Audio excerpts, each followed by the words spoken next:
Okay, hi. This is Landon Norton from Logos Bible Software. We're in the dark here, so if you missed the presentation, don't worry, you didn't miss anything. I don't know who would buy this tape anyways. It's like the audio version of a visual presentation. I guess it's a coaster. Thanks, guys. Thanks for coming. Hey, I appreciate you guys coming today. I'm sure there's a lot more you could be doing on a Saturday, but good to have you at Iron Sharpens Iron. I typed in love. Okay. And that came up. I guess I could have view and go figure. It says 1, 2, and 3. This What I matched that up. this report, when you type in an English word and you click go, it has 4 sections to it. The first section, if you see in blue there, it says definition. At the top left of the report, it says definition. And then it says Merriam-Webster's Collegiate Dictionary. You see that? We are looking the English word up in a dictionary to make sure you know what it means in English. Sometimes there's some Bible words that we don't know what it means. Propitiation is a great example. You say that word and somebody says, huh?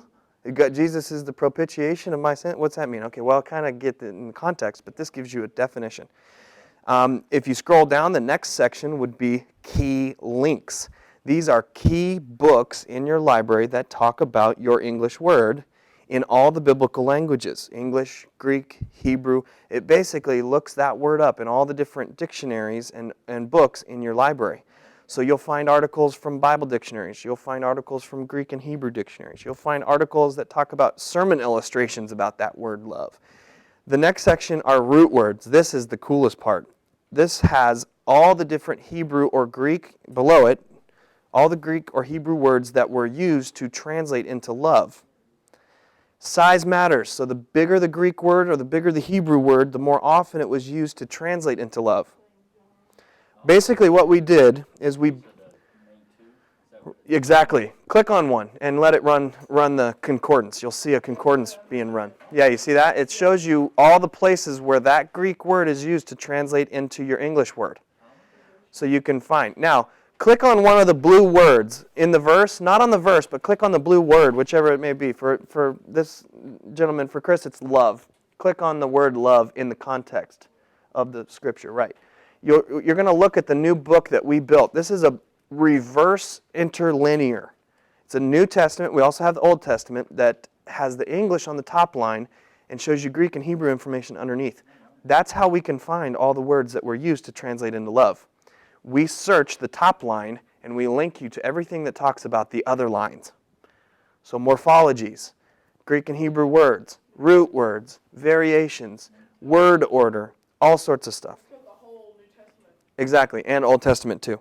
If you're working in the Hebrew, if you clicked on a Greek word, you're going to go to the New Testament, right? But since we have the whole Bible, you have those 2 little word stars. One star has all the Hebrew words around it. One star has all the Greek words around it. And so you really get a taste for how much different the biblical languages are than the English. The love is a great example because we all know that. And you might have even heard that before. You might have heard somebody talk about the 5 different Greek words that were used for love or whatever it may be. But you know, how are you going to look that up? Unless you know Greek, you're going to need Strong's numbers, which maybe you're familiar with, maybe you're not. There's about 20 little different ones in Hebrew for love. Because those are variations of the word. So different manuscript forms. Where's that pronunciation tool? Okay. Do you see where the concordance starts? You have the Greek word in blue. If you hover on the Greek word, it turns orange. You see that? Where it's next to the numbers, it says parentheses 73 out of 96 or whatever it is. Yeah, it's still loading. Yeah, we clicked on love and it was like one word. Okay, come back up to the top of the list. All right, see the Hebrew word here? Mm-hmm. Click on the Hebrew word. All right, it's going to run another Bible word study, but only instead of on the English word, it's going to run it on the Hebrew word. Which is that again? Come back to the other screen. Close the reverse interlinear out, just the little X here. Okay. Yep. And click on the Hebrew word here. Oh, okay. There you go. Runs another report. It basically types the word in Hebrew. You see up there in the types in the Hebrew word, and it finds everything about it. Now, we don't have the pronunciation for the Hebrew yet. That's coming soon. But if you clicked on a Greek word, it would have the pronunciation tool right next to it. Dude, that's sweet. Isn't that great? That's wicked sweet. Now this does the same exact thing that we just did for English, only it's got some more information. It's got different sections to this report. Number one is going to be the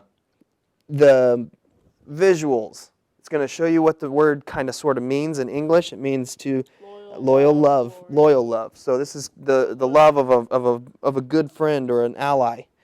And then it shows you the Old Testament or the New Testament if you're in Greek from the beginning to the end in that chart. And it shows you where that word occurs across the testament that you're in, including the number of times that word occurs, which is really cool. Yeah, so you can get up in front of your class or tell your people, the Hebrew word here for love occurs 245 times in the Old Testament. It's actually 5 for the word love, is that right? I've never gone and done the whole study. People in the past I've heard 5. Some people say 4. Two of them are kind of sort of the same thing. There's a little debate on that, but there's a lot of different forms that are used to translate into love. The dictionary had 1, then it had A and then 1, 2, 3. Yeah, because in English, there's different kinds of love. So they're giving you the variation. That's an English dictionary, right? The first thing that we do is make sure you know what it means in English, right? And you can customize the library to pick which dictionary it looks at. Okay. I- Like a homepage, sort of. Yeah, you can customize this whole library. So when it looks up an English word, instead of going to Merriam-Webster's, you might want to go to Harper's Bible Dictionary. You might want to go to the Baker Encyclopedia of the Bible. So that when you run a study on the word love, instead of going to an English dictionary, I mean, you know what the word love is. You're doing Bible study on love. So you want a Bible definition, but it's still in English. It's still looking it up in English. Sure. You go to Tools. Actually, it's generating these reports. Okay, yeah, you can hit stop on the reports. That usually stops your RAM from getting eaten. By the way, how much does this cost, like, the library? They go from a couple $100 up to about $1,000 to start with. For about a dime, you get about $1 worth of books. So if you were to go out and buy the Scholar's Library, he's got the box. If you were to go out and buy all 330 books that are in that, from the English Bibles to commentaries, and if you were to buy them, it'd be about $6,000. In Logos, it's about 600. 6,100, yeah. That's cheaper, so. Right, with a lot more power. That's really it. I mean, it's not really about the savings on the books, although that's nice. I'm not going to go out and buy $6,000 worth of books anyways. Who would? Some people would. Some people have. But it's about having it where you live. I mean, you probably have that thing with you wherever you go. I mean, think about having 330 books with you wherever you went. That's a burden, man. Well, I'm sitting in church taking notes. Yeah. And I cut, copy, and pasting scriptures into my sermon notes. You preach? Looking over my shoulder. That's the way to take Who came on the RV through here? Was it John Fallahy Yeah. and his wife John, and his yeah, kids? Yeah. He's a good buddy of mine. Yeah. And then we're He's doing a smart another, cat. Rally AFR is doing all over the country. I'm going to have you come in. Cool. And I'm working on getting Colonial Heights is going to actually.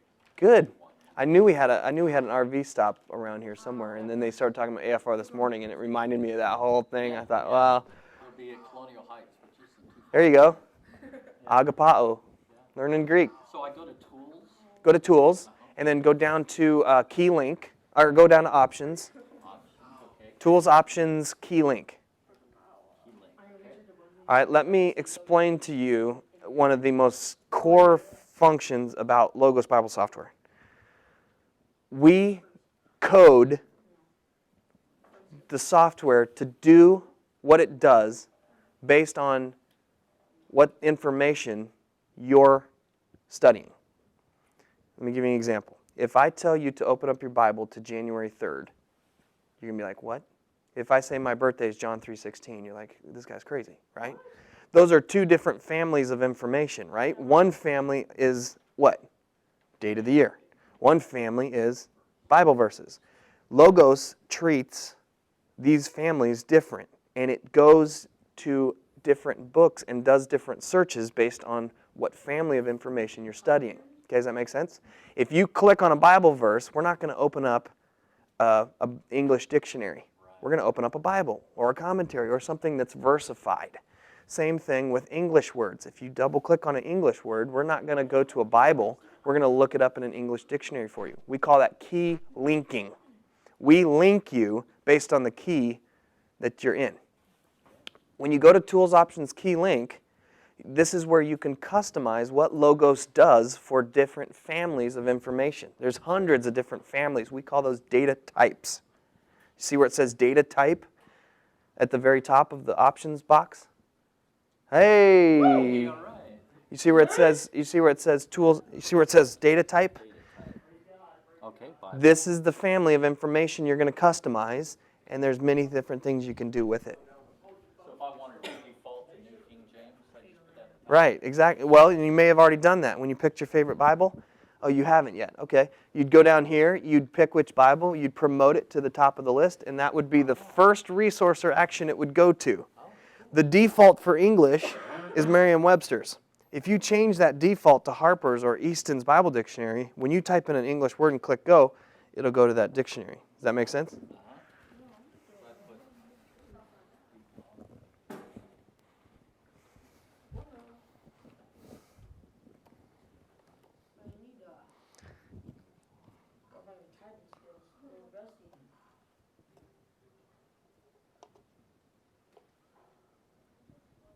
There we go. All right, let's show everybody.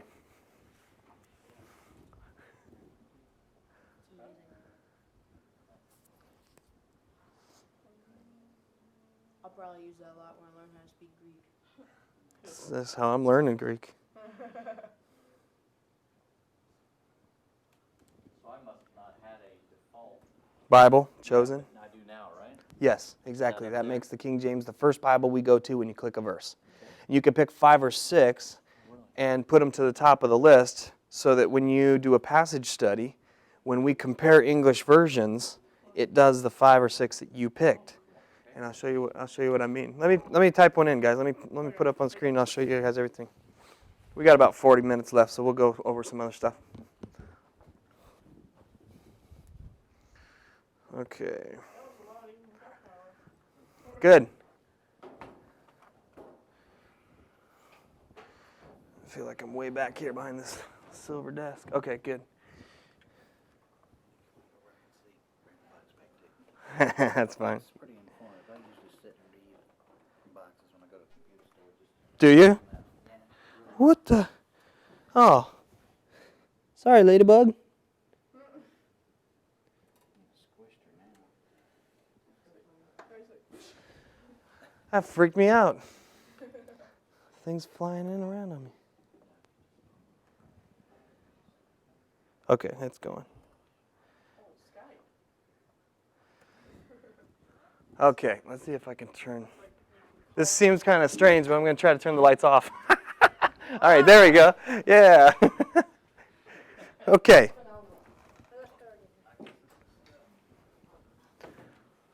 So you're talking about key linking.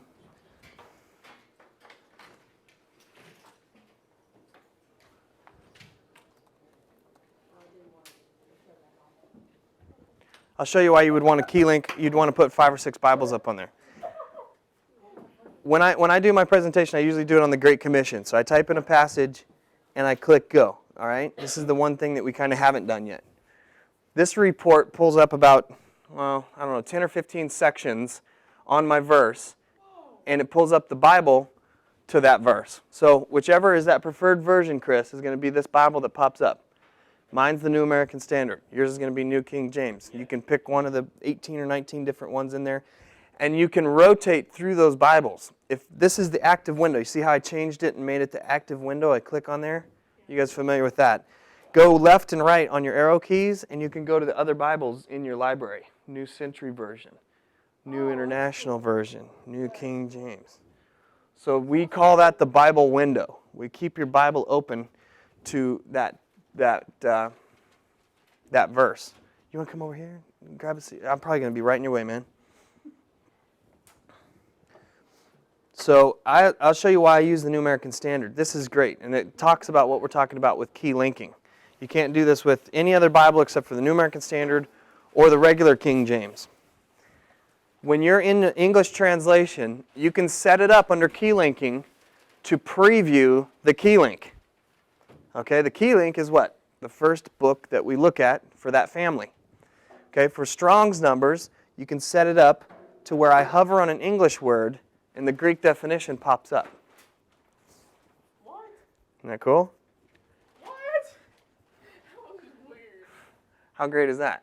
That's awesome. So you're reading along in your Bible, you want to know what that word heaven is, or maybe you, let's go here, let's do another verse.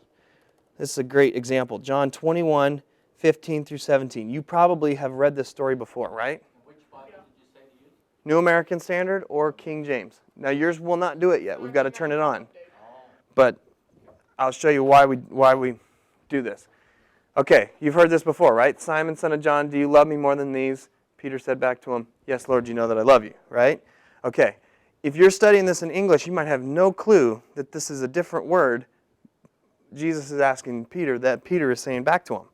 So I can stop my mouse on the word love and see that Jesus is asking him, what?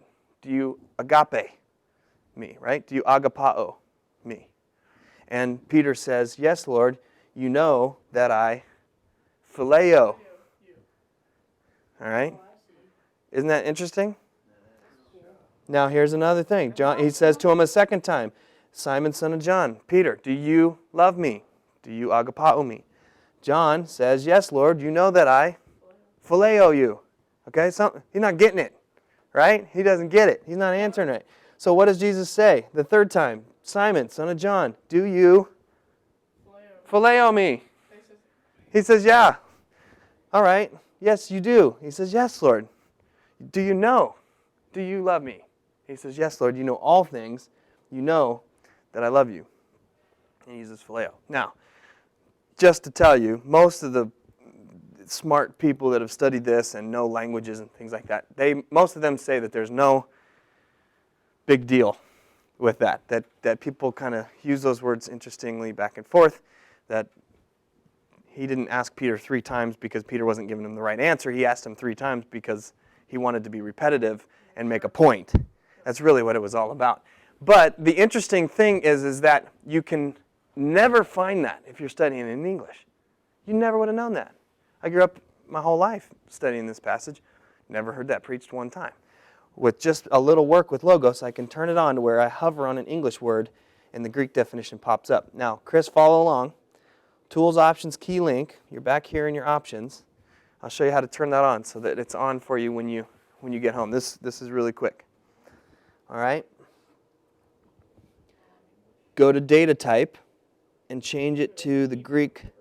We'll do Greek first, just because it comes first. When you see this, you'll see that for the data type Greek Strongs, the default order of resources, the default order of books, is listed here. The first place we go look when you look up a Strong's number is your Enhanced Strong's Lexicon. The second place is the Complete Word Study Dictionary of the New Testament. The third book is the dictionary. So if this dictionary doesn't have an article on that Strong's number, we look at this one. If this one doesn't, we look at this one. And you can choose how many windows you want it to open up. I just leave it at 1. But to display the key link, you go over to the left side of the screen and you hit on the tab Display. You there so far? Okay. Right, change that. When the mouse hovers over a data type reference, change that to preview the key link in a tip window. You basically just turned your pop-ups on for Strong's numbers. Okay? And you want to do the same thing for the data type Hebrew Strong's numbers. You just click in there, go to Hebrew Strong's, and change that as well to preview the key link. Okay? What's the little colors that are down there? Oh, you can pick how the different links look.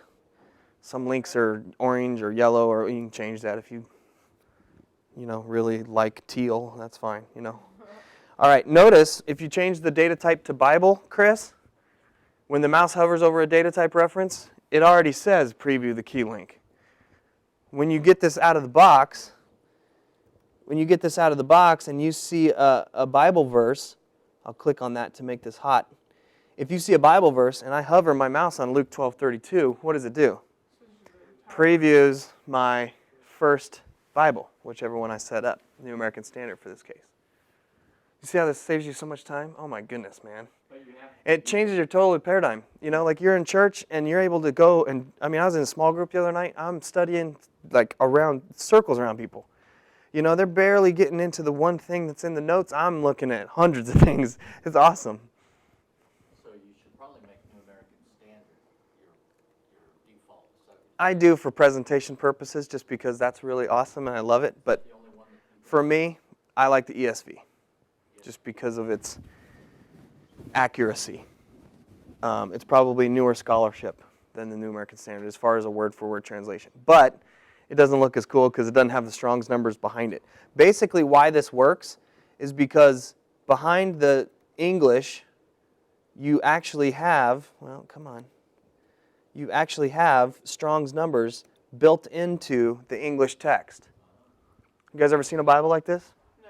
Do you guys know who James Strong is? No. You ever heard of Strong's numbers? No. Okay, let me give you a great little Bible lesson here.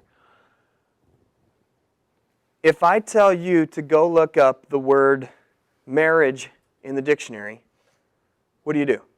You pull the dictionary off the shelf, you find the little tab for M, right? You go down to MA, you go down to MAR, you go out, you find the word marriage, and you read the definition to me, right? Okay? If I tell you to go look the word mathetuo up in the Greek dictionary, where do you go? Right, but do you know the Greek alphabet? Do you know how to spell the word mathetuo in Greek? No. For years, the everyday person didn't have access to those classes. You couldn't just go and get Rosetta Stone and learn a language. You had to go to school and learn these languages, and then you could read the Bible in the Greek, the way it was written, and you could study those words, and you could look those words up in the dictionary because now you know the language. So this man thought, hey, it would be really nice to give that same access to people who didn't know Greek or Hebrew. So what he did is he sat down with the Greek New Testament and the Hebrew, and he gave each word a number. And he went from 1 up to, I don't even know what it goes to, thousands and thousands and thousands of words that are in the Greek, and he tied it to that language so that when I look at the English, and I look at the word many, somebody's done this work for me. And for 100 years, this has been my help, my crutch, my bridge to get to the Greek. I've got the number right here. So instead of going to look up that word in the Greek, all I have to do is have a dictionary that's numbered, and I can go look up the number in the dictionary, 5118. If you were to see the Enhanced Strong's Lexicon, this is a print book. I mean, it's probably this big. Bigger, yeah, and it's huge. And I would scroll my book, I would change the book to number 5118. And here's my Greek word. That's the word that was there. This is how you would say it. Tosutos, from tosos. It's translated so much 7 times, so great 5 times. It basically means of quantity. So great, so many, so long. So it's just a lot, right? So for 100 years, we've been using Strong's numbers to look up the Greek and Hebrew because I don't know what the word fish is in Greek. Okay, so I would have to look up 3795. And so it's been awesome to have a Bible that has these numbers in it because I don't have to have the knowledge of the Greek. All I have to have is the number next to the word bring. If I want to study the word bring, I can just click on this number. Or if I had, 10 years ago, I'd had 2 books. I'd had a Bible that had all these numbers in it and was huge, and I'd have a Strong's Lexicon, a dictionary, and that was my ability to go look up the word in Greek. I don't have to tell you, go look up English word number 25, right? I just say, go look up the word love, and you know how to do that because you know English, but you don't know Greek, so I can't say, hey, go look up the word agapao. You've got to find out, okay, what's the number? Go look at it.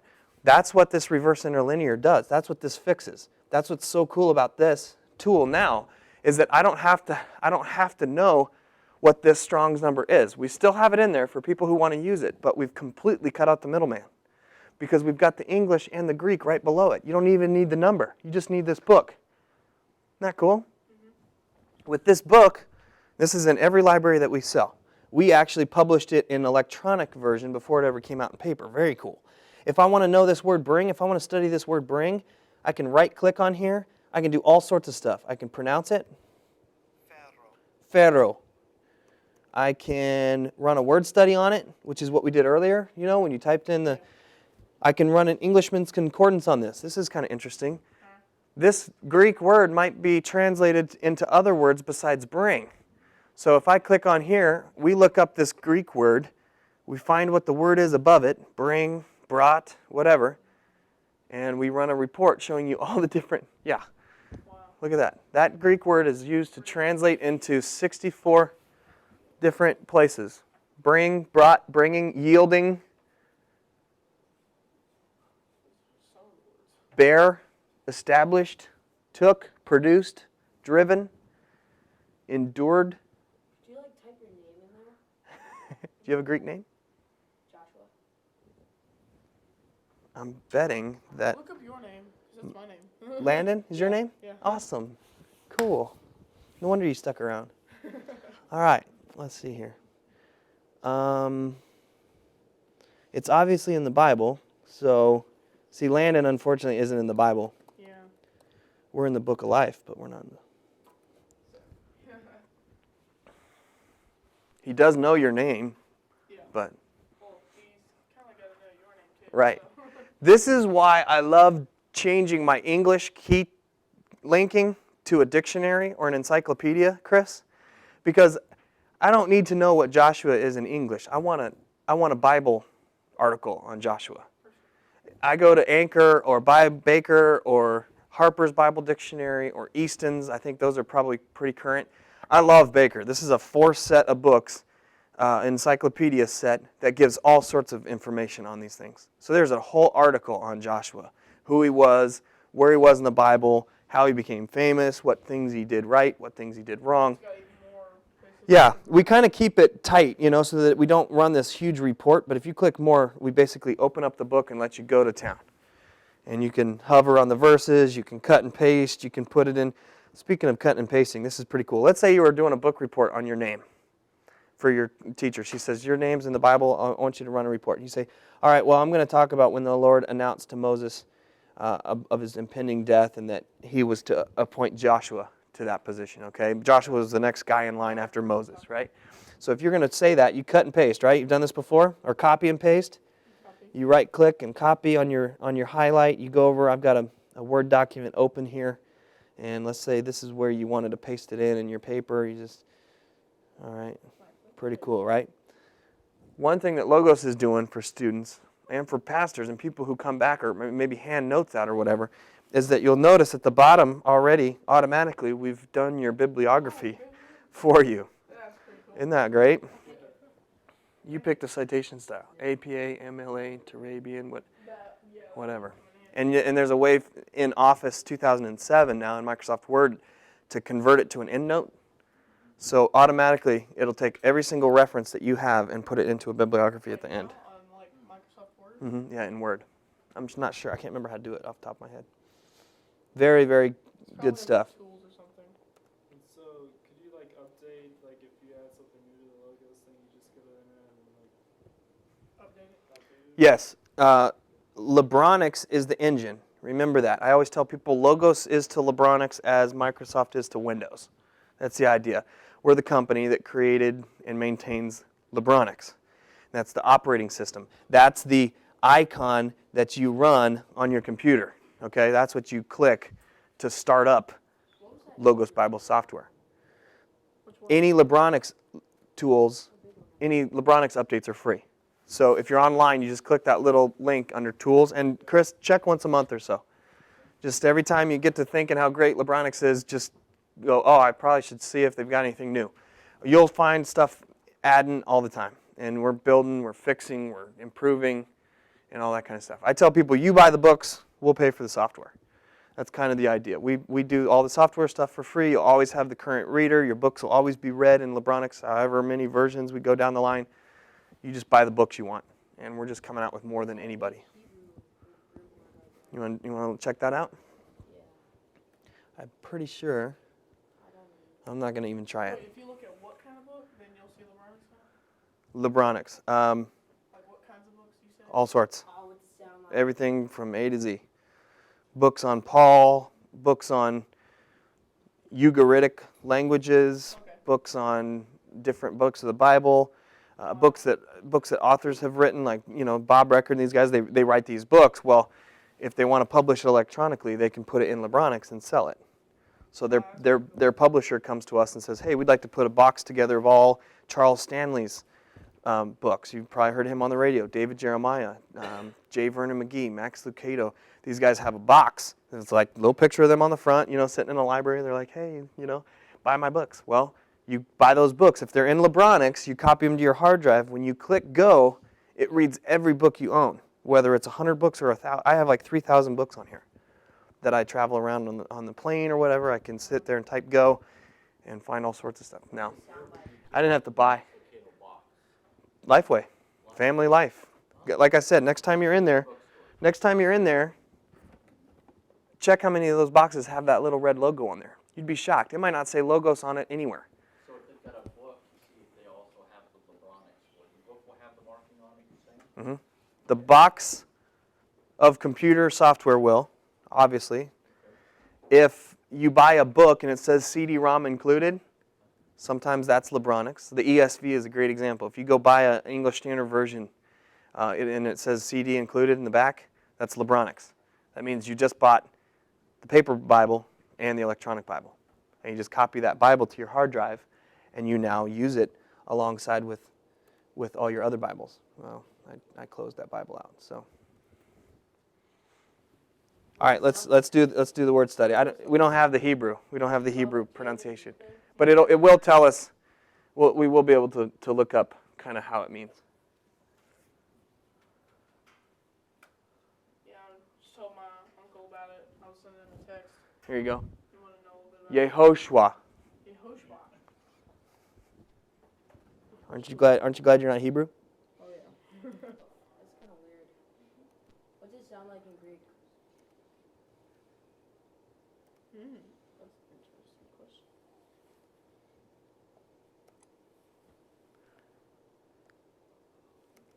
I wonder how many times "the" is used in the Bible. The? The. You want to run a search on the? Yeah. That's interesting. Yeah. Oh, there's a little. I thought that was right. Yeshua. It's the same name for Jesus. Yeah. The Greek word that's used for Joshua is translated 2 out of 3 times. Oh, come on. 2 out of 3 times you see that word. 2 out of 3 times you see the word Joshua, it is this Greek word. This Greek word occurs 919 times in the New Testament, and it's translated mostly as Jesus. A couple times it's translated as Joshua, depending on who the writer was talking about. Yeah. Most of the time they were talking about Jesus. Joshua. Now, look here at the bottom. Oh, it's running the translation. You're going to see, since we're running a Bible word study on the Greek word, which happens to be Jesus. Sorry. Jesus. We look up Jesus and we show you how it got translated into English. Right? Back and forth through that whole thing. Because of that reverse interlinear, if you're studying a Greek word, we can show you what the English is. If you're studying an English word, we can show you what the Hebrew is. Just up and down that interlinear that we were showing you a minute ago. Could you do like another language besides English? Like, have it. We have Spanish libraries. We have Spanish libraries available, yeah. Like, have it as an original language. Like, we have English as, like, in the title box, it says Bible word study. Instead, it would be actually in Spanish or something like that. Right. You could do that. In fact, you can change your menus and stuff to almost every language in the world. So if you were bilingual, yeah, and you can actually. I don't know what it's called. It's not Swahili is a different name than the technical term that I can't remember what it is. So here you go. I can't believe that took so. It takes a while because it looks up every single one of the 919 times. So you see, most of the time that you see this Greek word, Jesus, it's translated as Jesus. A couple of times it's translated as Joshua. A couple of times it's translated as just him. Well, I wonder which him they're talking about. Now, what do we do to find that? We click him. There's our concordance of the one time it's translated as him in John 12:9. The one time that you see Jesus translated as him is right here. Wouldn't it be a capital? And it says, well, it depends on the translation. Some versions capitalize him, some don't. But who are we talking about here? Let's read this in context. They learned Jesus was there. They came not only on account of him, but also to see Lazarus, whom he had raised from the dead. Who's the he they're talking about? Jesus, right? So in the Greek, they actually have that word. But in English, we got lazy. Instead of saying, learned that Jesus was there, they came not only on account of Jesus, but also to see Lazarus, whom Jesus had raised from the dead. That's what the Greek says. Did you say Jesus about 4 times there? Right, but to make it easier to read and to kind of flow better, they probably just decided to change it to him. That's cool. So now you can tell your friends there is one place in the whole Bible where the word Jesus is not translated into Jesus or Joshua. 2 times, I think it was 2. Was it 2 times or 3 times? 3 times. 3 times it's in there. Yeah. I'll show you a cool tool to look up verses. Let's close all our windows and go back home. That's a nice button to learn too, Chris. Did you see that? This button right here, see that little house up there? It's got a little house and a window. If you're going to memorize a button, that's a good one. That closes all your windows and goes back to your home page. So it's kind of like putting all your books back on the shelf, or Monopoly, going around back to go. All right. No, we do not give you $200 every time you click it. Okay. All right. The other button you want to memorize is this one right here. You see this little magnifying glass with the little afterburner behind it? You see that? This is your Bible speed search. Okay. This is really cool if you can't remember a verse. I always give the example of Cracker Barrel. I was in Cracker Barrel getting ready to have breakfast, and I'm in the shop with my wife and kids and everything, and they have those nice little frames with the Bible verses in there or whatever. Well, I knew it was a Bible verse because it said faith, hope, and love. And the most important of these is love. You might have heard this verse. I knew it was a Bible verse, but they didn't put the reference in there. So I'm like racking my brain. I'm eating my cheesy potatoes. I'm like, man, what is that verse? What is that verse? I know that verse, right? Well, I come back to the RV. We were on the road trip.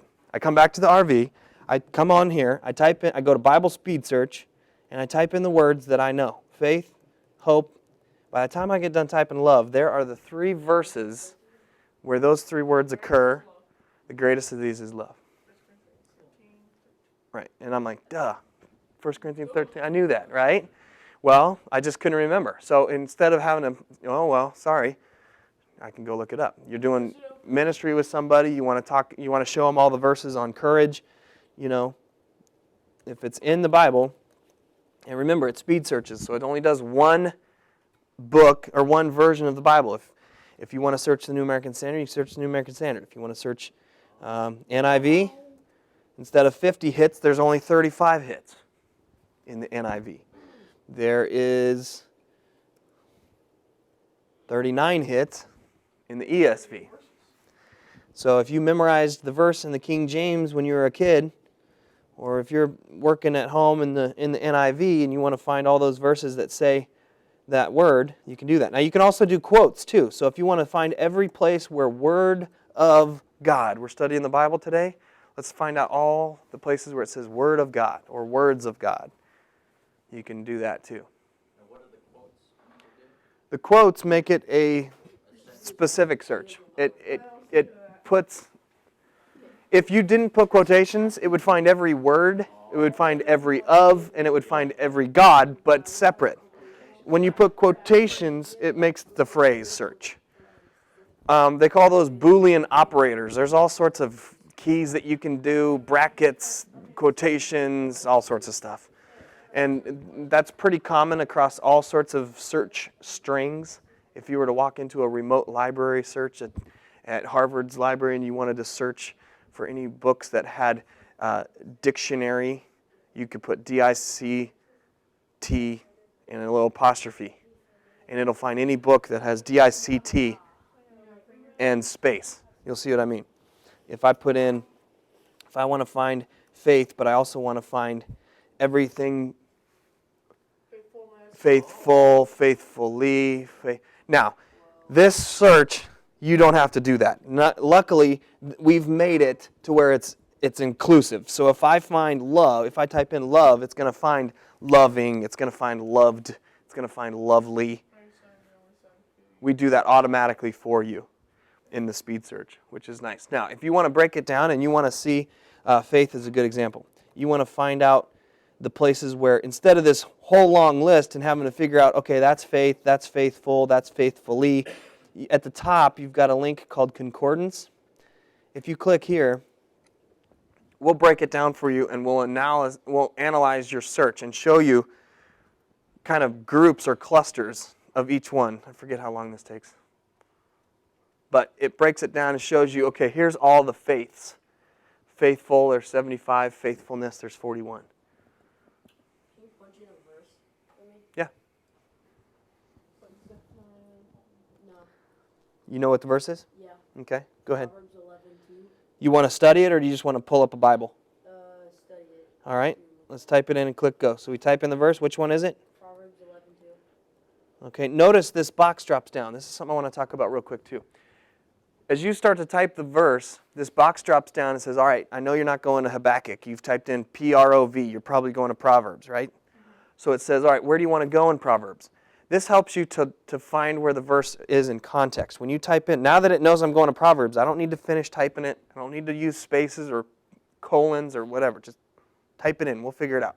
Space, dot, whatever. So you can do Proverbs 11, like, You can study that one verse. You can study that one verse. Or you can study the section that it's in, chapter 11, 1 through 31, which is about the contrast of the upright and the wicked. So you can say, oh, this is the verse I want to study, but I want to study it in context as a whole story. This is also helpful if you don't know the verse. Remember, we found the verse up there with our Bible speed search, but sometimes you want to study a story of the Bible, not just one verse. I can type in a story, David and Goliath. If you can't remember where that is, you type in the story. Since it searches the stories and the context, it finds that verse.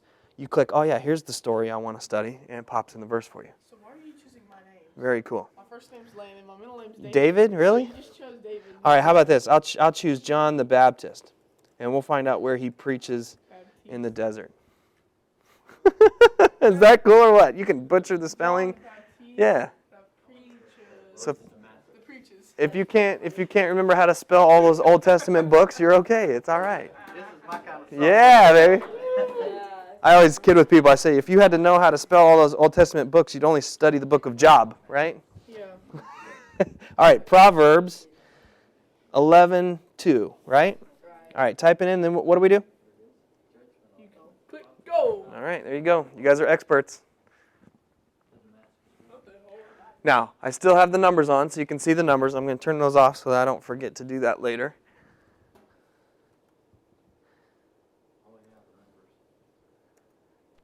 You can turn them on or off. Inline strongs is what they're called. We've got all your commentaries. We've got the cross-references. We'll look up any biblical people. You guys will see this after lunch. The parallel passages. We'll show you important words. Look it up in maps, music, anything that deals with that passage.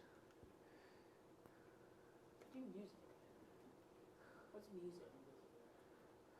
We find that verse. No. We find that verse in any of your hymnals or your musical devotionals, any books that deal with music.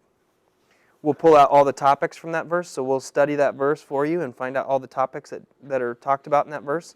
Humility and pride. And so if you want to study pride, you can hit that plus sign, and there's all your articles on pride. So if I want to go to the New Knaves Topical Bible, there's instances of pride in the Bible. Now here's another cool feature. Chris, pay attention here. If you want to make a list of all those verses, let's say your teacher said, I want verses that deal with pride. If you're doing a list of verses, or you want to print this out, or you want to study it later, highlight the paragraph, and instead of copying it, go down to auto lookup. You can do this anywhere in your library. Click on auto lookup, and we will print a list of all the verses that are in your highlighted selection. Isn't that great? You can even save that for later, print it out now, whatever you want to do.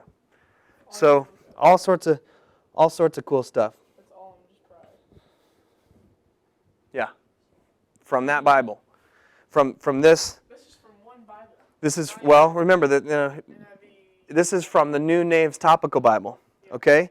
If Nave, or whoever wrote this, missed some, too bad. I mean, you're not going to, you know what I'm saying? Don't ever think that this is an extensive list. This is just this one book's research. Does that make sense? Is They- that commentary? New Nave's Topical Bible is a Bible that's broken up by topics. You would open it up and you would go to adultery and find the verses that deal with adultery. You would open it up and go to salvation and find all the verses that talk about salvation. So you'll see up here, it's indexed by topic. So if I go here and I type in salvation, it goes to the article that talks about salvation. Now, can I go up here to the Bible and type in salvation? No, because it's indexed by what? Bible verse, right? Now, would you have a computer that's included in all this? No, sorry. I wish. Yeah. For those of you that bought the CD, the question was, do we sell computers? No, we do not. No, just Bible software. But that's okay because Landon asked the question and he's cool. All right. There you go. Lunchtime. You guys have any questions? Pretty cool, huh? I'm going to, when I get up in front of everybody, I'm going to type in a verse. We're going to click go. I'm going to kind of give them a heads up on what it is. We'll talk about the different libraries and stuff like that. I've got a little PowerPoint. We won't go over that. We won't go over this right now, but I've got slides on all the different libraries that you can get. There's 6 or 7 different libraries. I think I bring like 4 of them. There's 25% off at the conference, so you can take advantage of the best price we have on it. And so we've got the different prices there. The gold library is the biggest one. And then You say it would be for like teenagers. I would say probably the best start. If you can afford it, I say the best start is this one. That's the one that I show. It's the first level where you start to get the Greek and Hebrew on board. This has got the Greek pronunciation. It's got the big Greek dictionaries. It's got the stuff that if you're going to dabble around in it, you're going to want with the Greek and Hebrew. $70 a month. $70 a month. So if you can afford it, I tell people to start there. If you can't afford it, start with this one. It's a good start. It's about $35 a month. You get some of the Greek and Hebrew, like the hover tool and the dictionary pop-up. That's about as far as you can go. But it's a good start. And you can always pay the difference. As you build your library, you just pay the difference between the different boxes and you get all the extra books. Or you go on to logos.com and you download a book. You pay, $6, $7 or $20, whatever the book cost, and you can download it and use it that way. Any machine that's yours.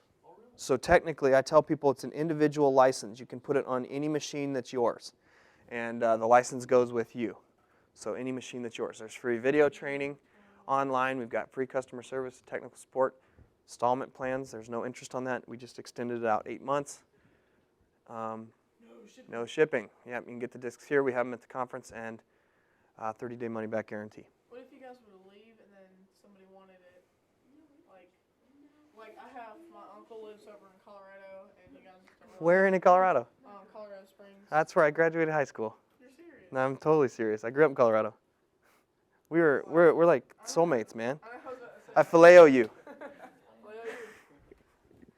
Cool. The thing is, he's a youth leader kind of person-ish, and you don't have really any conferences. Yeah, every day, sure. So, Thank you. and Glad to have some how would he be AFR able people to- here.